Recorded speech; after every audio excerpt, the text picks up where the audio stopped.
কেন্দ্রীয় ব্যাংকের চেষ্টায় মূল্যস্ফীতি অনেক কমেছে বলে জানিয়েছেন governor doctor Ahsan H Mansur. এটি 4 থেকে 5% নামিয়ে আনা সম্ভব বলেও মনে করেন তিনি। রাজধানীর বাংলা একাডেমিতে 4 দিনের পণ্য প্রদর্শনী ও মেলার উদ্বোধনী অনুষ্ঠানে গভর্নর বলেন, নারীদের অর্থনীতি মূলধারায় আসার সুযোগ দিতে হবে। নারী উদ্যোক্তাদের ঋণ প্রাপ্যতা নিশ্চিতে আরও কাজ করা প্রয়োজন।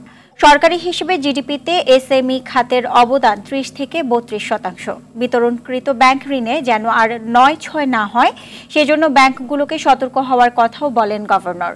স্কুল পর্যায়ে ব্যাংকিং শিক্ষা নিয়ে যাওয়ার পরিকল্পনার কথা জানান তিনি। আমরা যদি একদিকে টাকা ছাপাই, আরেকদিকে বলি যে ইনফ্লেশন কমবে, তত হবে না। আমাকে we have to make a hard choice.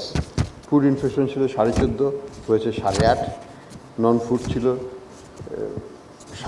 11-12% বেশি, হয়েছে এখন 9% একটু বেশি।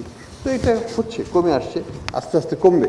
আমি আশাবাদী আমরা যদি চেষ্টা করি, কনসিস্টেন্সি রাখি পলিসিতে, 5%-4% ইনফ্লেশন নামিয়ে নেওয়া, নাথিং ইম্পসিবল।